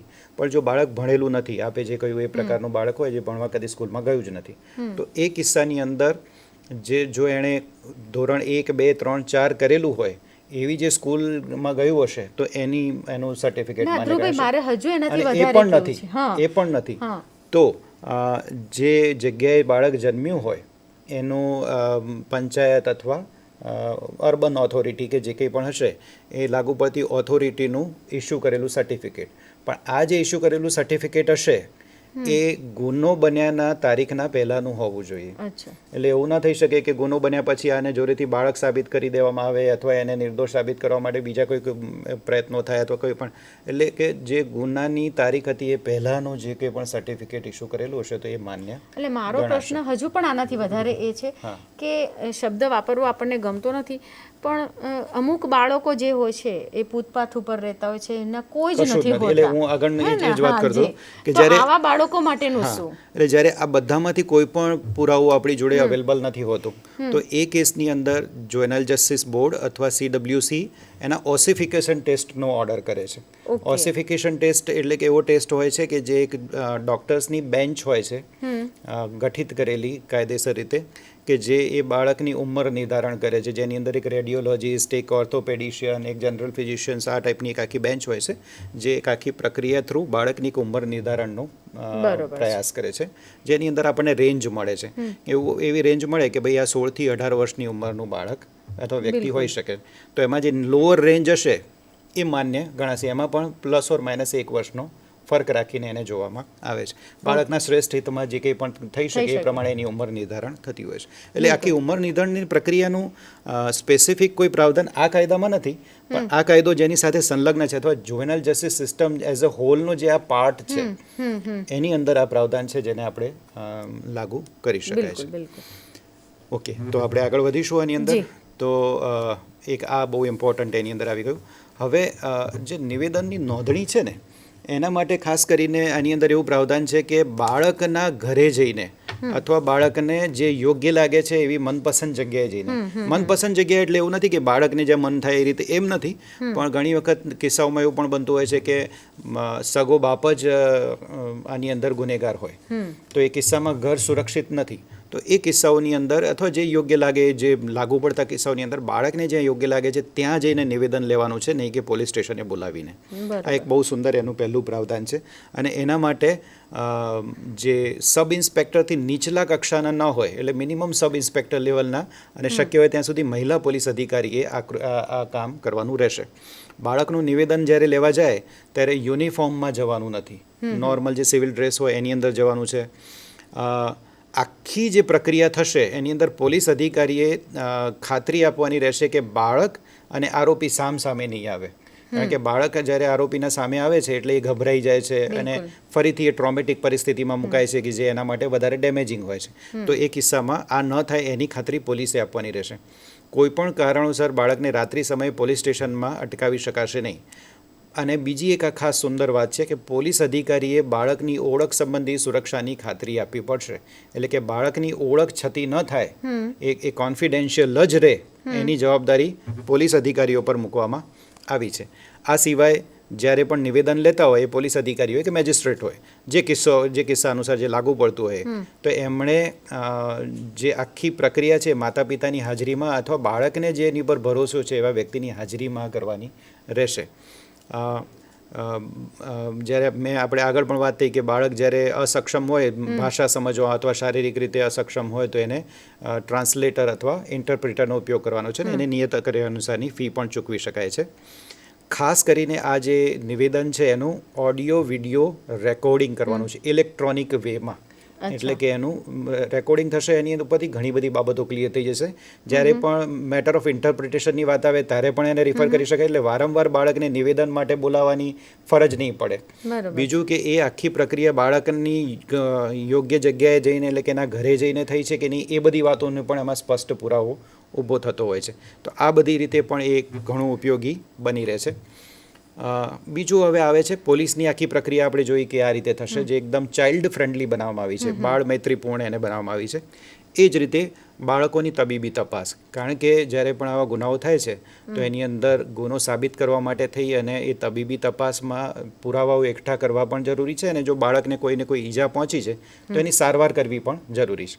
એટલે તબીબી તપાસ અને સારવાર, એ કિસ્સામાં કેવું છે આની અંદર પ્રાવધાન કે જો જે પીડિત બાળક છોકરી છે તો એની તબીબી તપાસ અને સારવાર સ્ત્રી તબીબ દ્વારા જ કરવામાં આવે. બરોબર. અને માતા પિતાની હાજરીમાં અથવા બાળકને જેની પર ભરોસો છે એની હાજરીમાં કરવામાં આવે, એવું પ્રાવધાન છે. ઘણા કિસ્સાઓમાં એવું થાય છે કે જે હોસ્પિટલ છે એની અંદર કોઈ સ્ત્રી તબીબ નથી, તો એ કિસ્સામાં પુરુષ તબીબ દ્વારા થઈ શકે. પણ એ કિસ્સામાં ખાસ કરીને જે તબીબી સંસ્થાના જે મેડિકલ સુપ્રિન્ટેન્ડન્ટ જેને કહી શકાય, પ્રમુખ હોય, એને પણ હાજર રહેવું પડશે. એટલે આ બધી બહુ સ્પષ્ટતા સાથે આની અંદર જોગવાઈ કરવામાં આવી છે કે બાળકની તબીબી તપાસ અને સારવાર કેવી રીતે કરવામાં આવશે. ઝીણી બાબતો લીધેલી છે, ઝીણી કે જેનાથી બાળકોને પહેલાથી અથવા કોઈ પણ પીડિતને તકલીફો પડતી હતી અથવા એનો દુરુપયોગ કરવાની શક્યતાઓ વધી જતી હતી. આપણે જોઈએ તો ઘણી બધી જગ્યાએ હજુ પણ પેલો ફિંગર ટેસ્ટ કરવામાં આવે છે. Two finger test. હા, ટુ ફિંગર ટેસ્ટ. એટલે એ એક રીતે પ્રતિબંધિત આખી પ્રક્રિયા છે, છતાં પણ કરવામાં આવે છે. કારણ કે કદાચ ડોક્ટરોની અજ્ઞાન હોય અથવા હાથે કરીને કરવામાં આવતું હોય વિકૃત રીતે અમુક. એટલે હું બધાને નથી કહેતો કે એવું કરતા હોય છે, પણ ઘણી બધી જગ્યાએ આપણે જોયું છે કે ખાસ કરીને એવું કરવાનો પ્રયત્ન થતો હોય છે, જેમાંથી કશું નીકળીને નથી આવતું, પણ એ કરવાનો પ્રયત્ન ચોક્કસ થાય છે. તો આવું બધું જ્યારે વાતાવરણ આ રીતના પ્રાવધાનો હોય તો એની અંદર 100 કદાચ કે 1001 કિસ્સો પણ થતો હોય તો એને પણ આપણે ખાડી શકીએ છીએ. બિલકુલ. હવેની જે વાતો છે બહુ જ અગત્યની પાછી આવે છે કે વિશેષ અદાલત જે છે એની કાર્યવાહીને સત્તામાં પણ એકદમ મૂળથી ફેરફાર કરવામાં આવ્યા છે. જેમ કે સૌથી આપણે મોટી વાત કરીએ તો કે બાળકની જે સર તપાસ અથવા ઉલટ તપાસ અથવા પુનઃ તપાસની નોંધણીના સમયે જે પ્રશ્નો વકીલે પૂછવાના છે એ શું કરવું પડશે એને? તો કે એને લેખિતમાં અદાલતને આપવા પડશે. અદાલત એટલે જે એડિશનલ સેશન્સની કોર્ટને જે જજ હોય છે એમને. અને એ અદાલત એનું મૂલ્યાંકન કરશે કે આમાં બાળક ઉપર એના કેરેક્ટરનું હનન થાય અથવા આરોપાત્મક કહી શકાય એવા બધા પ્રશ્નો તો નથી ને. અને પછી એ પ્રશ્નો અદાલત વકીલ વતીના બાળકને પૂછશે એટલે કેટલું સુંદર વાતાવરણ કે જે પહેલાંનું આપણે જે કોર્ટના વાતાવરણની આપણે કલ્પના કરીએ કે એમાં ગમે તેમ પ્રશ્નો પૂછાતા હતા અને વકીલો પૂછતા હતા અને એમાં એ જે તે પીડિત હોય અથવા પીડિતા હોય, ખાસ કરીને પીડિતા બહેનો, એમનું એક વખત તો જે જાતીય દુરુપયોગ કે અત્યાચાર થયો જ છે ને એની એક પીડા તો હોય છે ને ફરીથી એ પીડાને આવી કોર્ટમાં જીવંત કરવામાં આવતી હતી, જેના કારણે ઘણા બધા આપણે પીડિતાઓને જોયેલા છે કે ભાગી પડતા હતા અને એ ન્યાય મેળવવામાં વધારે ઇન્ટરેસ્ટેડ નહોતા રહેતા, જેના કારણે થઈને પણ આરોપીઓ છૂટી જતા હતા. એટલે આમાં બહુ સ્પષ્ટતા સાથે બાળક માટે ખૂબ સુંદર પ્રાવધાન કરવામાં આવ્યું છે. નેક્સ્ટ જો જોઈએ તો ટેકનિકલ ટીમને વિનંતી છે કે હા ઓકે, નેક્સ્ટ જો જોઈએ તો આખી જે કાર્યવાહી થતી હોય એમાં સમયાંતરે બાળકને એવું લાગે કે આ થાકી ગયું છે તો એને વિરામ આપવો પડશે. પછી વિશેષ અદાલતનું આખું વાતાવરણ બાળ દોસ્તી ભર્યું એટલે ચાઇલ્ડ ફ્રેન્ડલી રાખવું પડશે. તેના માટે જે સગા સંબંધીઓ અથવા વાલી દોસ્ત જે યોગ્ય લાગતો હોય, બાળકને જેની પર ભરોસો છે એવાને અદાલતમાં હાજર રહેવાની પરવાનગી આપવામાં આવશે. એ સિવાય કોઈ પણ બીજાને આની અંદર હાજર રહેવા નહીં મળે. જ્યારે પણ ટ્રાયલ ચાલતો હશે એ બંધ બારણે કરવાનો રહેશે. એટલે કે બે પક્ષના જે વકીલ હશે, જજ પોતે હશે અને બાળક જ્યારે હશે તો એની સાથે કોઈનું કોઈ એનું સગુવાલું જેને બાળક સિલેક્ટ કરે છે એ હશે. અને જ્યારે પણ બાળક હશે ત્યારે આરોપી સામે નહીં આવી શકે એની ખાતરી કોર્ટે પણ આપવાની રહે છે. અને આખી કાર્યવાહી દરમિયાન બાળકની ગરિમા જળવાય, એની વર્થ જે છે, એની ડિગ્નિટી છે એ જળવાય, એ બહુ જ અગત્યનું બનશે. એની જવાબદારી કોર્ટને આપવામાં આવી છે. કોઈ પણ સમયે બાળકની ઓળખ છતી ન થાય તે વાતની ખાતરી કોર્ટે પણ આપવાની છે, પોલીસે પણ આપવાની છે અને આગળ જોઈશું મીડિયાએ પણ આપવાની છે. એટલે મીડિયા જે બેફામ બધું લખી નાખતા પહેલાંના જમાનામાં, હવે તો મીડિયા પણ ખૂબ સંવેદનશીલ છે સમજ પછી, પણ જે પહેલાં બેફામ બધું લખાઈ જતું ને એના કારણે આખા સમાજમાં એની ઓળખ છતી થઈ જતી, એ પણ ન થાય એનું ખાસ ધ્યાન રાખવામાં આવ્યું છે. અને ખાસ કિસ્સાઓમાં કે ઘણા કિસ્સાઓમાં એવું હોય કે બાળકના ઉપર આવો ગુનો થયો અને કેસ રજીસ્ટર થયો અને બાળક ગાયબ થઈ ગયું, કદાચ એનું અપહરણ કરવામાં આવ્યું છે કે કંઈ પણ કારણસર, તો એવા સ્પેશિયલ કિસ્સાઓની અંદર બાળકને શોધવું જરૂરી છે. તો એ કિસ્સાઓમાં જ લેખિત કારણોની નોંધ આપી અને એની ઓળખ છતી કરવાની, એટલે કે પેપરમાં ને એમાં એની જાહેરાત આપીને એને શોધવાનો પ્રયત્ન કરી શકાય. બાકી એની ઓળખ છતી ન થાય એનું ધ્યાન રાખવાનું છે. કોર્ટે એની વળતરની ચૂકવણીના નિર્દેશો આપવાના રહેશે સરકારશ્રીને. આવા ખૂબ સુંદર પ્રાવધાનો આની અંદર કરવામાં આવ્યા છે. એક ખાસ આની અંદર એક્સેપ્શન રાખવામાં આવ્યું છે. એમાં શું રાખ્યું છે કે જ્યારે પણ આવું કોઈ પણ બાળક કે જે પીડિત છે એની તબીબી તપાસ અથવા સારવાર જ્યારે બાળકના માતા પિતા અથવા વાલીની સંમતિ સાથે હાથ ધરવામાં આવતી હોય તો એ કિસ્સાઓમાં તબીબો જ્યારે પણ આવા તપાસ અથવા સારવાર માટે બાળકને સ્પર્શ કરશે, એના ગુપ્તાંગોને સ્પર્શ કરવો પડશે. તો એ જ કિસ્સાઓમાં જ્યાં પરવાનગીથી છે માતા પિતાની અથવા વાલીની, એ જ કિસ્સાઓમાં ડૉક્ટરોને એક્ઝમ્પશન છે.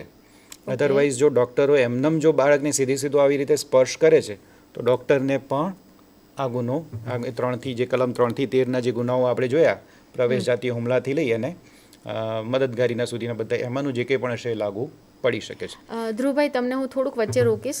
દર્શક મિત્રો, તમને લોકોને મને જણાવવું છે કે ધ્રુવભાઈએ અત્યાર સુધીમાં જે વાત મૂકી આપને, અને આપ સૌ ફિલ્ડમાં કામ કરી રહ્યા છો ઘણા લાંબા સમયથી, આપને કંઈ પણ આ કાયદાને અંતર્ગત કોઈ પ્રશ્ન પૂછવા હોય તો સ્ક્રીન પર ટૂંક સમયમાં નંબર આપને મૂકવામાં આવશે, તો આપ ચોક્કસપણે પ્રશ્ન પૂછશો.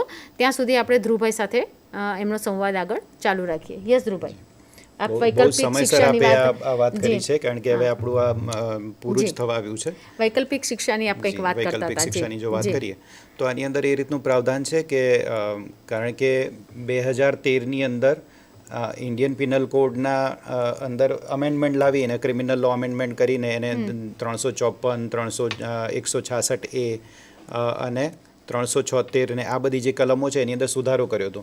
એટલે હવે કેવું છે કે આ પોક્સોનો ગુનો દાખલ થયા પછી જે કોઈ પણ ગુનો સાબિત થાય છે તો જે સજા થતી હોય એને આઈપીસીમાં પણ, એટલે ક્રિમિનલ લો અમેન્ડમેન્ટમાં પણ ચેક કરવામાં આવશે, જેમાં મહત્તમ સજાની જોગવાઈ જે ગુના માટે હશે એ સજા એ જે તે વ્યક્તિને કરવામાં આવશે. ખાસ જે પ્રાવધાનો છે આ જે કાયદાના, એની વાત કરીએ તો પહેલું તો એક સ્પેશિયલ કોર્ટનું પ્રાવધાન છે અને સ્પેશિયલ પબ્લિક પ્રોસિક્યુટરનું પ્રાવધાન છે. પછી burden of proof has been shifted on accused, એટલે કે ગુના સાબિતીનું ભારણ જે છે એ આરોપી ઉપર છે, બાળક ઉપર એટલે કે પીડિત ઉપર નથી. એટલે આરોપીએ સાબિત કરવાનું રહેશે કે આ ગુનો મેં નથી કર્યો, અને એ જો કરવામાં ફેલ જાય છે તો ઓટોમેટિક એવું સાબિત થશે કે એણે એ ગુનો કર્યો છે. પછી period of for recording of evidence of child and disposal of case is 1 year. એટલે કે એક જ વર્ષની અંદર આ કેસનું જેવું રેકોર્ડિંગ થાય એવિડન્સનું, એનાથી લઈને 1 વર્ષમાં કેસનો નિકાલ કરવાનું પ્રાવધાન કરવામાં આવ્યું છે. આખી પ્રોસિડિંગ જે એ પોલીસની હોય, એ મેડિકલની હોય કે કોર્ટની હોય, એને ચાઇલ્ડ ફ્રેન્ડલી બનાવવામાં આવી છે. પછી એની અંદર ખાસ પ્રાવધાન એ છે કે child not to see accused at any time of testifying. એટલે પોલીસની પ્રક્રિયાથી લઈ કોર્ટની પ્રક્રિયામાં ક્યારેય પણ આરોપી અને બાળક સામે આવવા જોઈએ નહીં. પછી trial to be conducted in camera, એટલે કે કોર્ટની જે કાર્યવાહી છે બંધ બારણે કરવાની રહેશે. Right of child to take assistance of legal practitioner, એટલે બાળકને લીગલ સહાયની પણ આની અંદર પ્રાવધાન કર્યું છે. ભારત દેશના કાયદાઓના ઇતિહાસમાં પહેલી વખત media has been brought under legal liability. એટલે આ કાયદાની અંતર્ગત જો કોઈ પણ મીડિયા હાઉસ, એ ઇલેક્ટ્રોનિક પણ હોઈ શકે અને પ્રિન્ટ મીડિયા પણ હોઈ શકે, એ આવા કોઈ પણ બાળકની ઓળખ છતી થઈ જાય એવી કોઈ પણ એનું નામ, સરનામું અથવા કોઈ પણ ગણતરીપૂર્વકની બાબત જો પ્રસિદ્ધ કરી દે છે, જેના કારણે બાળકની ઓળખ છતી થાય છે, તો એ જે તે પર્ટિક્યુલર જવાબદાર વ્યક્તિને 6 મહિના સુધીની જેલની સજાની જોગવાઈ અથવા દંડ અથવા બંનેની જોગવાઈ આ કાયદાએ કરી છે. પહેલાંના જમાનામાં નહોતું. આ કાયદો સૌ પ્રથમ વખત દેશમાં લાગુ કર્યું છે. એના પછી જુવેનાઇલ જસ્ટિસ એક્ટ અમેન્ડ થયો તો એની અંદર પણ આ પ્રાવધાન આવ્યું છે. એ સિવાય આપણે જોઈએ તો બાળકની જે ઓળખ જે છે એને કોન્ફિડેન્શિયલ રાખવાની જવાબદારી કોની ઉપર છે કે 3 ઉપર છે. પોલીસ, સ્પેશિયલ કોર્ટ અને મીડિયા, ત્રણેય ભેગા થઈને ધ્યાન રાખવાનું છે કે બાળકની ઓળખ છતી થવી જોઈએ નહીં. આ કાયદાની અંદર જ એક કલમ છે જે એવું કહે છે કે આ કાયદાનો પબ્લિક અવેરનેસ થવી જોઈએ, જેના ભાગરૂપે આપે આ સરસ મજાનો પ્રોગ્રામ પણ કર્યો છે.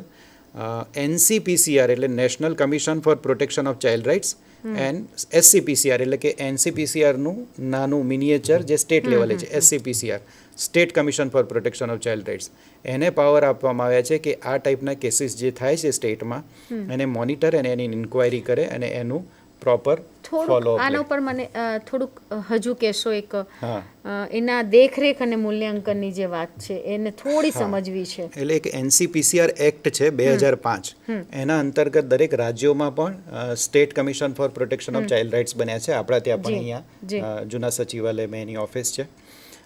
એ તંત્રને પાવર આપવામાં આવ્યા છે કે આવા બાળકોના જેટલા પણ કેસીસ હોય એ પ્રોપર ડીલ થઈ રહ્યા છે, પ્રોપર પ્રોસિડિંગ ફોલો થઈ રહી છે, અને એ જે કંઈ પણ પ્રાવધાનો છે એ પ્રમાણે ચાલી રહ્યું છે કે કેમ, એનું મોનિટર કરવાનો પાવર એમને આપવામાં આવ્યો છે. એટલે ધારો કે કોઈ પણ ડિસ્ક્રિપન્સી આપણને દેખાય અથવા ક્યાંક વધારે ન્યાય મેળવવા માટે મદદની જરૂર હોય કે એવું હોય તો આ પણ એક તંત્ર છે કે જેને આપણે જાણ કરી શકીએ છીએ. એટલે આ કાયદાની અંદર એની દેખરેખ ને મૂલ્યાંકન માટેની પણ આખી એક રાખેલી છે બાબત. બિલકુલ મોનિટરિંગ સારી રીતે થઈ શકે એના માટે.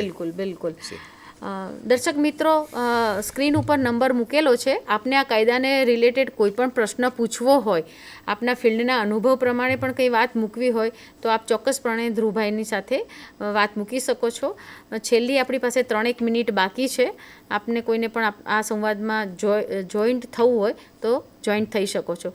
ધ્રુવભાઈ, કોઈનો ફોન કે કંઈ આવે પહેલાં મારે પૂછવું હતું કે આપને શું લાગે છે આપના આટલા વર્ષના અનુભવ પ્રમાણે, અને આપે આ કાયદો નહોતો આવ્યો એના પહેલાં પણ કામ કરેલું છે અને કાયદાના આવ્યા પછી પણ કામ કર્યું છે, તો આપના પોતાના અનુભવ શું કહે છે આ કાયદાને લઈને અને આ ખાસ કરીને આ ઇસ્યુને લઈને? ઇસ્યુને લઈને તો હું સરકારશ્રીના ભરપેટ વખાણ કરીશ કે જે ઝીરો ટોલરન્સની નીતિ અપનાવી છે અને નીતિને સાચા અર્થમાં કાયદાઓમાં ટ્રાન્સલેટ કરી છે. એ ખરેખર ખૂબ પ્રશંસનીય છે.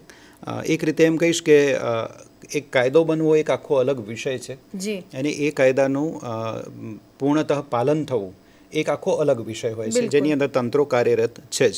પણ હું એમ ચોક્કસ કહીશ કે આ કાયદો અસ્તિત્વમાં આવ્યા પછી હું એનો સાક્ષી છું કે ગુજરાત રાજ્યની અંદર પહેલો કેસ નોંધાયો. પહેલો કેસ તો નહીં કહી શકાય, પણ પહેલો કેસ એવો હતો જે 6 મહિનાની અંદર નર્મદા જિલ્લાની અંદર ડિસ્પોઝ ઓફ થયો હતો. બરાબર. એટલે કેસ નોંધાયો અને 6 મહિનાની અંદર એનો કેસનો નિકાલ પણ થઈ ગયો હતો નર્મદા જિલ્લાની અંદર. એટલે આટલું ઝડપી જ્યારે કાર્યવાહી થાય છે આપણે ત્યાં ન્યાય પ્રણાલી જે છે એટલી સંવેદનશીલ છે કે સતત આના પ્રોગ્રામ કરતી રહે છે. નવા જે જજીસ એડિશનલ સેશન્સની કોર્ટમાં નિયુક્ત થતા હોય એમની તાલીમો કરીને એમને સંવેદનશીલ બનાવીને આ મુદ્દાને કેવી રીતે ડીલ કરવો, એ જ રીતે રાજ્ય સ્તરે પોલીસ તંત્રએ દરેક જિલ્લા વાઇઝ આની ટ્રેનિંગો કરેલી છે અને સતત ચાલુ જ હોય છે.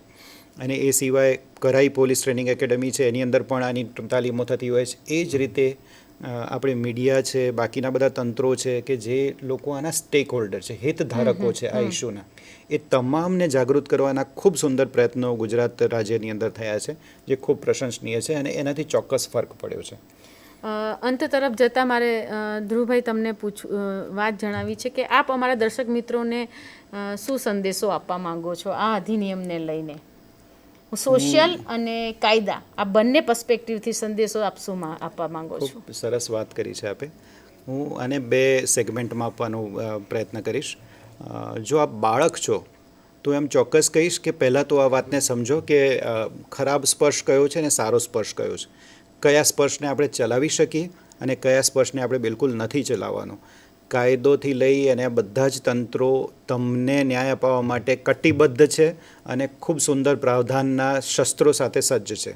એટલે કોઈ ડરવાની જરૂર નથી. અને આવું કોઈ પણ તત્વ જે તમારી નજીક આવતું હોય કે આવું કોઈ પણ જે તમને અયોગ્ય લાગે એવું કોઈ પણ કૃત્ય કરવાની શરૂઆત કરી રહ્યું હોય તો એને ત્યાં જ ખાળવા માટે માતા પિતાનો અને બાકીનું જે તંત્ર છે, તમે સ્કૂલમાં હો તો શિક્ષકશ્રીનો, તમારા પ્રિન્સિપલનો, ગામમાં હો તો તમે સરપંચશ્રીનો, પોલીસનો, આ બધાનો તમે ઉપયોગ કરી શકો છો. પણ આ બધી વસ્તુઓ આપણી સાથે ન થાય એના માટે આપણે જાગૃત થવાનું રહેશે. એક સંશોધન એવું કહે છે કે 99% કિસ્સામાં જે કોઈ પણ પીડિત હોય એ બહુ સ્ટ્રોંગ વિરોધ કરે છે ને તો પેલો સામેવાળો વ્યક્તિ આવો ગુનો કરતાં અટકી જાય છે. એટલે આપણે એટલા સ્ટ્રોંગ બનવાનું છે કે આપણે વિરોધ કરી શકીએ. આ એક પહેલી વાત છે. અને જો માતા પિતા છો આપ અથવા વડીલ છો, સમાજની અંદર આપ કોઈક સ્થાને વિરાજમાન છો, તો એમ ચોક્કસ કહીશ કે બહુ જ વિજિલન્ટ રહેજો, બહુ જ એલર્ટ રહેજો. ક્યારે શું થઈ જશે એ ખબર નથી અને થઈ ગયા પછી એને જ્યારે સુધારવું અથવા એના માટેની ન્યાય પ્રણાલીમાં જવું ને એ બધું બહુ જ ડિફિકલ્ટ છે. Prevention is better than cure. એટલે કે કંઈ પણ થાય એ ન થાય એના પ્રયત્નો વધારે સારા, થયા પછી એને સુધારો કરવો એના કરતાં. એટલે વધારે એલર્ટ રહેવાની જરૂર છે. પણ એલર્ટ રહેવાનો મતલબ એ નથી કે બાળકો ઉપર વધારે રેસ્ટ્રિક્શન્સ નાખવા. બાળકોને એમની નોર્મલ જિંદગી જીવવા દેવાની છે, પણ સાથે સાથે આ બાબતોને વણી લેવાની છે. બાળકો સાથે ખૂબ સારા સંવાદો થવા જોઈએ. બાળકોની જે કંઈ પણ તકલીફો હોય એ તમને ખુલીને કહી શકે એટલા સુંદર મિત્રો બનવું પડશે આપણે. ઘણા બધા કિસ્સાઓમાં જે શરૂઆતમાં વાત થઈ હતી કે જ્યારે કોઈ પણ બાળક અથવા બાળકી કમ્પ્લેન કરે છે કે આવું મને કોઈ હેરાન કરે છે તો એ રેસ્ટ્રિક્શન બાળકો ઉપર લાગી જાય છે ને ત્યાંથી એ લોકો કમ્પ્લેન કરવાનું બંધ કરી દે છે. એટલે આપણે એક વિશ્વાસપૂર્ણ વાતાવરણ જગાવવું પડશે કે જ્યાં બાળકો નિર્ભીકપણે આપણને આ બધી વાતો કરી શકે અને આપણે એ બાળકોને આપણા જ બાળકોને આવું કંઈ પણ થતું હોય તો એમાંથી બચાવી શકીએ, ઉગારી શકીએ.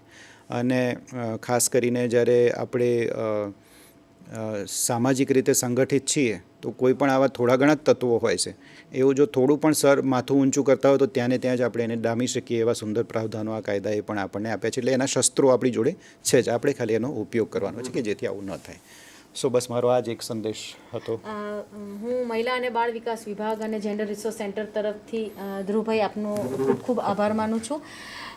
બહુ જ સંવેદનશીલ કાયદો છે આ, અને આપે કાયદાને ખૂબ સરસ રીતે કાયદાની ભાષામાં સમજાવવાનો આપે પ્રયત્ન કર્યો છે અને અમારા દર્શક મિત્રો ચોક્કસપણે આ કાયદાને સમજ્યા જ છે. હું ફરી આપનો અમારા વિભાગ તરફથી આભાર માનું છું. દર્શક મિત્રો, આપ સૌનો પણ ખૂબ ખૂબ આભાર. અને હવે આપણે બીજા મહિના નેક્સ્ટ મંથ આપણે મળીશું એક નવા કાયદાની સાથે, અને આપણે એ વખતે મુસ્લિમ સ્ત્રીઓના છૂટાછેડાના હકોનું રક્ષણ અધિનિયમ બાબતે ઉપર ચર્ચા કરીશું. ત્યાં સુધી અત્યારે અમે રજા લઈએ છીએ. આપ સૌ આપના ઘરમાં, આપના કામના સ્થળે સુરક્ષિત અને સલામત રહો એવી આશા સાથે. નમસ્તે.